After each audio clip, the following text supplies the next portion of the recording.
협상학에는 이런 말이 있습니다. 첫 제안은 강하게, 나중에 조정은 여유 있게.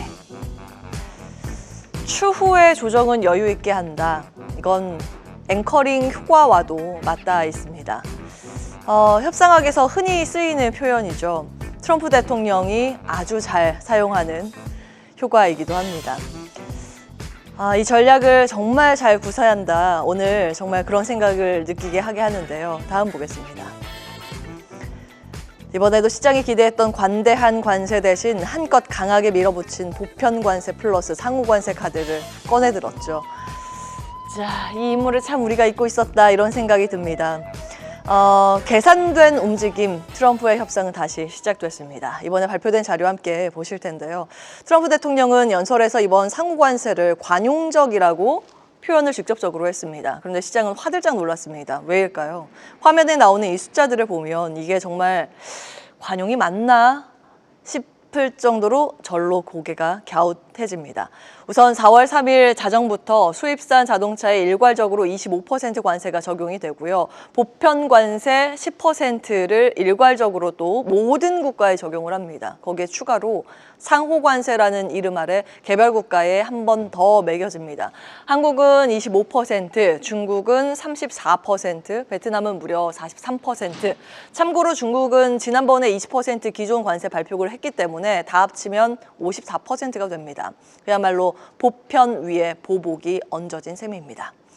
시장에서는 아니 예전에 관대한 관세라고 하더니 막상 뜯어보니 생각보다 훨씬 매운맛인데 라는 반응입니다. 트럼프 대통령이 연설에서 언급한 관용적인 수준, 도대체 어디가 관용적일까요? 그의 계산 방식을 들여다보겠습니다.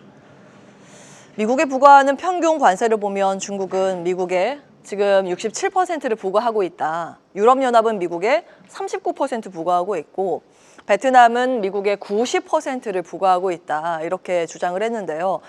미국인 우리는 여기에서 절반 깎아서 50%만 각각 부과할게 라는 계산입니다. 이대로라면 눈에는 눈, 이에는 이가 아니라 우리가 받는 관세보다 절반 할인해 준다는 거죠. 그런데 이 국가들이 정말 이렇게나 관세를 높이 매겼을 걸까요? 한번 보도록 하겠습니다. 기존의 관세에다가 눈에 보이지 않는 관세, 즉 무역 장벽이나 환율 조작 등을 포함해서 계산을 한 수치라고 밝혔습니다. 이 부분을 각국과 협상을 할 때 얼마나 앞으로 설득을 할 수 있을지도 지켜봐야겠습니다. 그리고 상호 관세 적용 국가를 자세히 들여다보면 다음 함께 보시죠.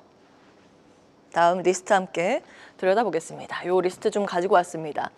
여기에 허든 맥도날드 섬 보이시죠? 여기에도 10% 관세가 부과됐습니다. 이곳은 보시는 것처럼 펭귄만 살고 있습니다. 이제 펭귄들도 모여서 관세에 대한 회의를 해야 할 판입니다.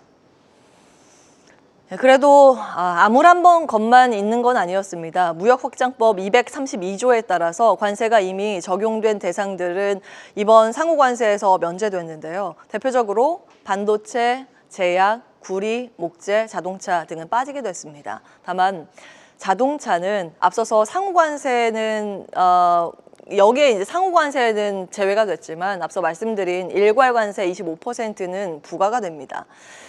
그 점은 같이 참고해 보셔야겠고요. 삼성전자나 SK하이닉스 같은 반도체 기업들은 어쨌든 베트남 공장이 있더라도 이번에 46% 베트남 관세에 직접 영향은 없다고 볼 수 있습니다. 리포트 한번 보시겠습니다. 마침 JP모건에서 메모리 반도체 보고서를 냈는데요. 메모리 업황이 바닥을 지나서 회복세로 접어들고 있고 특히 HBM 수요는 2026년까지 연 47%씩 증가할 것이라는 전망을 냈습니다. 삼성전자의 목표 주가는 이번에 74,000원까지 높여 잡았고요. SK하이닉스는 30만 원까지 목표 주가 상향 조정했습니다.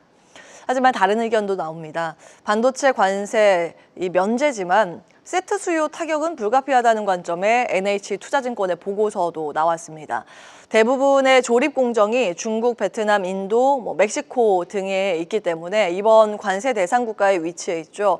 세트 조립 국가에는 결국 고율 관세가 부과되다 보니 반도체가 들어가는 이 완제품들이 안 팔리면 이를테면 휴대폰, 노트북, 자동차 등이 안 팔리면 반도체도 안 좋다는 의견입니다. 결국 다음 주에 발표될 삼성전자 실적에 기대를 걸 수밖에 없겠습니다. 있겠죠. 수요와 공급 그리고 관세 변수까지 복합적인 시그널을 놓치지 말고 살펴보셔야 할 시점이겠습니다.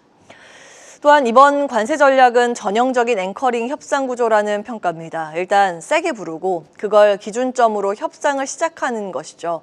스카페센트 장관도 이번 관세는 상한선일 뿐 향후 국가별로 조정될 수 있다고도 말했습니다. 결국 이젠 공은 상대국, 즉 한국이나 중국, 유럽 등으로 넘긴 상황이라고 볼 수 있습니다. 일기 당시의 트럼프 대통령을 기억하시죠? 과거 한국에 처음 방위비 분담금으로 요구한 금액이 무려 7조 원이었습니다. 기존보다 한 5배, 6배 정도 높은 수준으로 불렀었는데 결국 협상 끝에 미국 대통령이 바뀌었고 최종 합의는 1조 2천억 원으로 타결됐었습니다. 내년부터는 약 1조 5천억 원 정도 부담 예정이고요.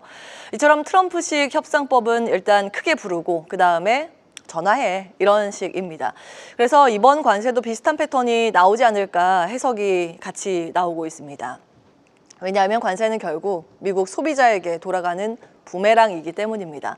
자동차에 25% 관세를 부과하면 4만 달러라고 한번 볼까요? 오늘 기준 환율로 환산하면 우리나라 돈으로 5,800만 원 정도 하는 자동차인데 이것을 앞으로는 5만 달러, 즉 7,300만 원이 되는 돈을 주고 구매를 해야 합니다. 예일대 조사에 따르면 미국의 가구당 연간 3,000달러 이상 추가적으로 부담이 생긴다고 하는데요. 가계에 부담이 되고 소비자들이 지갑을 닫을 수 있고 그래서 경제에 악영향을 미친다는 예상이 나오고 있습니다. 자, 이렇게 오늘은 관세라는 이름의 칼날이 시장에 던져졌고 내일은 헌재, 다음 주는 삼성전자 실적 발표, 정말 걸을 타선이 없는 일정이 빼곡히 예정돼 있습니다. 위안 삼아볼 점은 불확실성이 하나씩 그래도 지워지고 있다는 점인데요. 지금 받고 있는 충격은 분명하지만 해석에 따라선 기회도 함께 숨어 있을지도 고민해 보겠습니다.